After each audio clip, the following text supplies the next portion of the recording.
Ladies and gentlemen, good afternoon and welcome back to our channel once again. Yesterday, an incident happened in Migori. President William Samoei Arap Ruto was hit with a shoe. Kwanza tupunguze gharama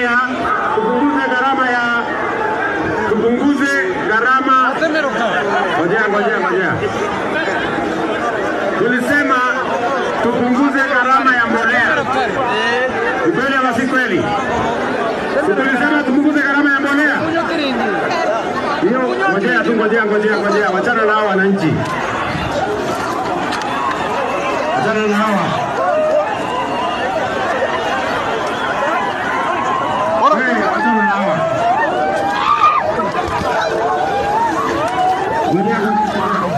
I've reviewed those clips and the president was clearly hit on the hand. Tupunguze gharama ya.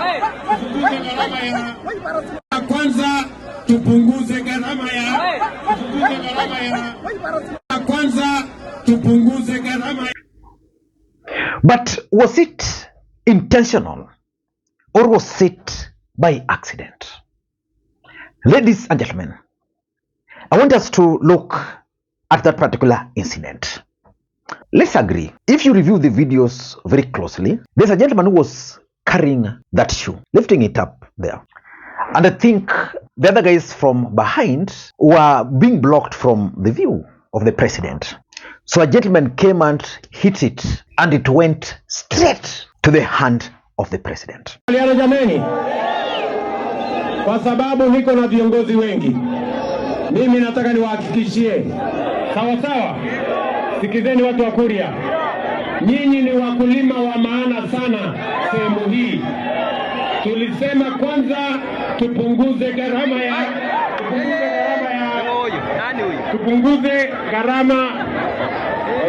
Ngojea. Nani mjinga huyo? Tulisema tupunguze gharama ya mbolea. That's what I've observed. I don't know what you observed. But for me, that is serious security lapse. Because for how long was the guy allowed to carry that shoe up there? For how long? Because one thing we can't run away from is that Uhuru Kenyatta was also hit with a shoe when he visited Migori some times back. Of course, the other time was Luo side, this time Korea side. Korea side last time voted for Ruto, probably this time they're not going to vote for William Samoei Arap Ruto. Before we get into all those details, for those who are watching this channel for the first time, please take a second or two, click the subscribe button so that next time we produce a video like this, YouTube will automatically notify you. And to the subscribers, I want to continue thanking you guys for your continued support. Because without that support, this channel cannot be where it is. Ladies and gentlemen, without any further ado, allow me to dive in. I was watching Citizen TV in the morning, and the Belgut Member of Parliament, Nelson Koech, talked about this particular incident. Ladies and gentlemen, let us give him a few minutes to talk about it. Then I'm going to give my take.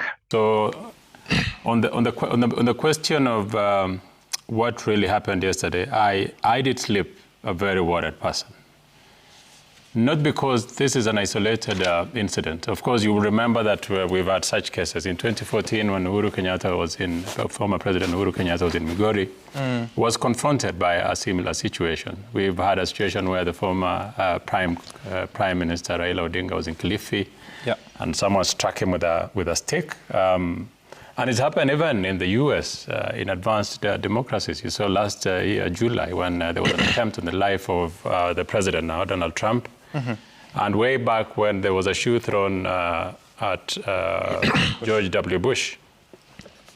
But yesterday's incident is worrying because of what has happened. That is an affront to our democracy. It undermines our democracy. It undermines, because the head of state is the father figure. The head of state is what holds the country together. It's the face of the nation, you know. And when there's an attack, whether it was by accident or any other means whatsoever, I think we've taken a joke way too far, some. Yeah. And this has been because, and look back at where we've come from. You know, there are times when people will not even attempt to boo a president. We've had a time in the history of this country where people will even in hushed tones be discussing the head of state. Yes. But we made that institution so casual, you know, in insults. You have young people generating AI images of a president in a coffee. You have people discussing and disparaging the president and the presidency. Look at what happened yesterday, for instance, in Europe. The deputy president, this is the second time the former deputy president is warning the president that do not attempt to come to Mlima again, since some of your people have been attacking the former president. Such words that have been used by leaders, by people around the country, someone is trying to put the words in action, and that is extremely dangerous. You can imagine if that shoe was a bullet. And we have to look at the history of other countries and people joke about the security of a president. You know, Sam, what happens in the West Africa many, many times, and you've seen assassination, and there's never peace in those countries, is because this is how it starts. You find people toying with ideas and people coming out. It took a very bold step for someone to pick their shoe and throw at the head of state. I can tell you that is not something that he thought about it at that spot. That is something that that person has contemplated for many, many times. And now he's found a right time because probably there was a bit of lapse in security and decided to throw a shoe. I want to send this warning, and this actually has to go to the team that makes arrangement for the head of state, that we must secure the head of state. Today, Sam, and people should not imagine that William Ruto is a father. William Ruto is a husband. William Ruto has a community that he comes from. You can imagine today what probably are radio stations in the Kalenjin radio stations, even though the president is a president of a country, of where he comes from. It is easy to plunge this country into chaos by very, very silly acts like what we saw yesterday. And like I was saying, what has happened even in West African countries, and you see coups and coups, is because of situations where people do not have patience. People want power very quickly. People want to get into office. People do not respect the office of the presidency because of some leaders who've come out to use very demeaning words on the head of state. We must protect the presidency. We must protect the president because that is our democracy and that is where we are as a nation. We must all condemn what happened. It was an isolated act, but a very, very unfortunate act, and it is worrying. That's Belgut, Member of Parliament. What is my take on this matter? Number one, it's a question. Is the president really secure? Because if an object can actually land successfully on the hands of the president, is the president secure? And what can we do as a country to secure the president? I'm talking of now William Ruto as the president. I'm sorry. I'm now talking of the presidency. I know some of you might hate Ruto, but remove Ruto out of it. How can the person sitting in the office of the president be secured? Because there's serious security lapse there. Sometimes Raila Odinga was hit with a stick by some old mzee. The other day you saw how the Kasipul MP was sprayed. So it means someone somewhere can easily come and hit the president if an object can easily land on his hand. So I think the president is not well secured. That's number one. Number two, what was the intention? Because I've read the comments and most people believe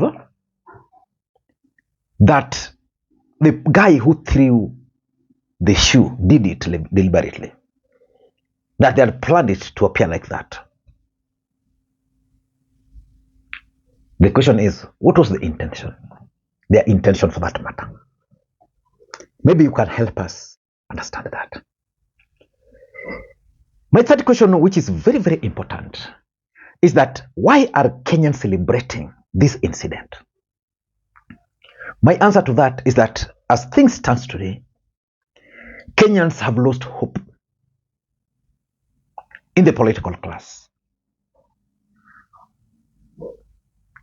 I remember the day Omondi was shot at.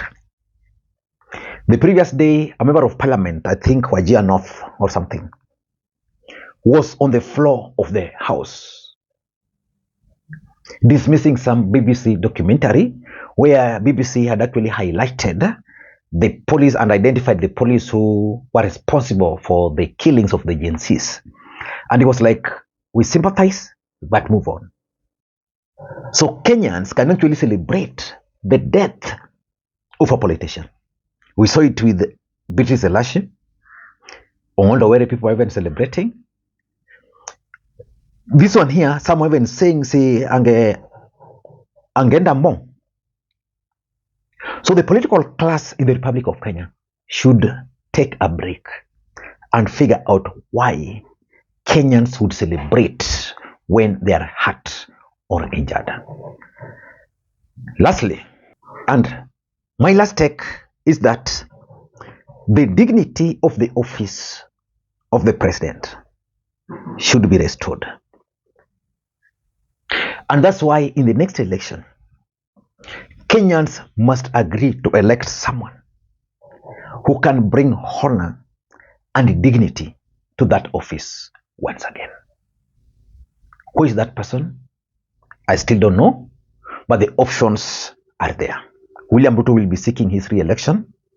Kalonzo Musyoka will be running for the presidency. Fred Matiang'i will be running for the presidency. Okia Omtata will be running for the presidency. Martha Karua has declared her intention. And I know so many other people will be joining the race. So Kenyans will have to agree and elect someone who can actually bring dignity to the office of the president so that that office can regain its lost glory. Ladies and gentlemen, until next time, this is Makwiny. Bye-bye.